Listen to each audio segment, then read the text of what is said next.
સુરતમાં દારૂ પાર્ટી બાદ પોલીસ સાથે બબાલનો કેસ સામે આવ્યો છે। પીએસઆઈ સાથે ઝપાઝપી કરનાર સમીર શાહનો પુત્ર ન થયો હાજર। જૈનમ શાહ હાજર ન થતા હવે બીજી નોટિસ અપાશે। જી હા, ઘટનાના દિવસે પોલીસે જૈનમને માફી પત્ર લખાવી છોડી મૂક્યો હતો। પોલીસ સાથે બબાલનો વિડીયો વાયરલ થતા પોલીસે આ કામગીરી કરી છે। જો કે એકવાર નોટિસ બાદ પણ જૈનમ હાજર નથી થયો। સમગ્ર કેસમાં પોલીસની કામગીરી સામે પણ અનેક સવાલ ઉઠી રહ્યા છે। સામાન્ય વ્યક્તિના કેસમાં પોલીસ તરત ધરપકડ કરે છે। ઉદ્યોગપતિના કેસમાં પોલીસ કડક કાર્યવાહી ન કરતી હોવાની પણ ચર્ચા તેજ થઈ છે। ફોનલાઈન પર સંવાદદાતા ને જોડાવાનો અમે પ્રયત્ન કરી રહ્યા છીએ। ત્યારે સુરતમાં આપ જુઓ કે જ્યાં પોલીસની કામગીરી સામે સવાલ ઉઠી રહ્યા છે। એક આરોપી એકવાર નોટિસ આપી છતાં હાજર નથી થયો અને હવે બીજી નોટિસ આપવામાં આવી છે। ત્યારે પોલીસ શું કામગીરી કરી રહી છે તે એક મોટો સવાલ છે। દારૂ પાર્ટી બાદ પોલીસ સામે બબાલ પણ કરી હતી અને બબાલનો વિડીયો ખૂબ વાયરલ થયો હતો અને વિડીયોને લઈને પણ પોલીસની કામગીરી સામે સવાલ થઈ રહ્યા છે। આપ જુઓ એ વિડીયો પણ અમે આપને બતાવી રહ્યા છીએ કે જ્યાં પોલીસ સાથે બબાલ કરી હતી, ઝપાઝપી કરી હતી। જૈનમ નામનો આ વ્યક્તિ છે। દારૂ પાર્ટી બાદ પોલીસ સાથે બબાલ કરી છતાં પણ હવે હાજર નથી થયો।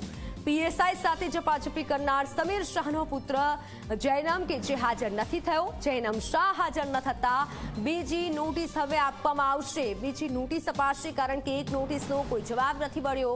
ઘટનાના દિવસે પોલીસે જૈનમને માફી પત્ર લખાવી છોડી મૂક્યો હતો।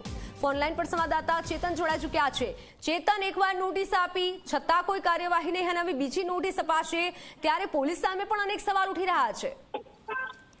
જી બિલકુલ થી ખાસ કરીને સામાન્ય ઘટનાની વાત કરીએ, જો પોલીસ સાથે કોઈ પણ ઝપાઝપી કરે તો તાત્કાલિક ધોરણે પોલીસ દ્વારા જે તે વ્યક્તિ સામે ગુનો નોંધવામાં આવે છે અને તેની ધરપકડ કરવામાં આવે છે।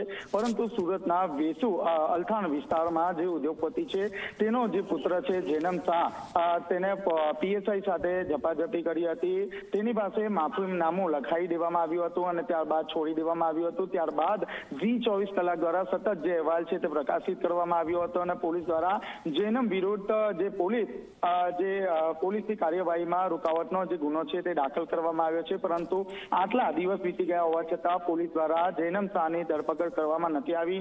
એક વખત નોટિસ ઇસ્યુ કરવામાં આવી છે પરંતુ તે હાજર થયો નથી। ત્યારે સુરત પોલીસ દ્વારા બીજી જે નોટિસ છે તે ઇસ્યુ કરવામાં આવી છે પરંતુ જૈનમ શાહ તેના ઘરે નથી અને ભાગી છૂટ્યો છે। ત્યારે પોલીસની જે કાર્યવાહી છે તેના પર અનેક સવાલ છે તે ઉભા થયા છે। જી બિલકુલ ચેતન, આભાર માહિતી બદલ। ત્યારે પોલીસ સામે અનેક સવાલ ઉઠી રહ્યા છે।